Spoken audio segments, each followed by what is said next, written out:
Мөңке би бір түні түс көріп, оны Сырым батырға жортпақ болады. Бір жолы бәйгеге 40 ат қостым, біреуі де бәйгеден келмеді. 30 ат қостым, біреуі де келмеді. 5 ат қостым, 4-і бәйгеден келмеді де, біреуі ғана мәреге аман жетті. Аман жеткені сол, келе сала пышаққа ілікті.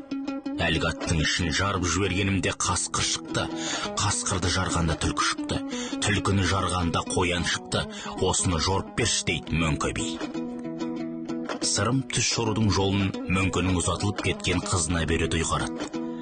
Қыз түстің жайын білген соң Сырымға: түсті жездеңе жортпа, жиеніңе жортпа, әйелге жортпа деген сөз бар еді. Сонда да айтайын дейді. Түс адал түс, қияли түс, шайтан түс деп 3-ке бөлінеді.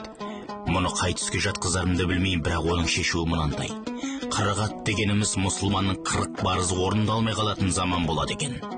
30 аттың бәйгеден келмей қалатыны, 30 күн ораза ұсталмайтын заман туады екен. 5 аттың 4-і келмей, біреуі келгені, 5 уақыт намаз қаза болып, оны біреу оқып, біреу оқымайтын кез келеді екен. Қасқырдың шыққаны, кісінікін тартып алып, ұрлап жейтін зорлықшылар заманының туатыны шығар. Түлкі шыққаны, алдаушы мен арбаушы көбейетін, түлкідей бұлаңдаған заманның күтіп тұрғаны шығар. Қоян шыққаны, ұрпақ үрейленіп өсетін, көлеңкесінен қорқып жүретін заман болар деп жорып беріпті.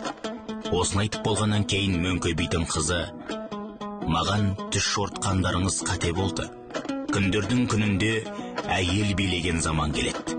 Ол заманда әйелден ұят кетеді, еркектен намыс қашады. Менің 3 рет шақырғанда зорға келуімнің сыры осында еді депті.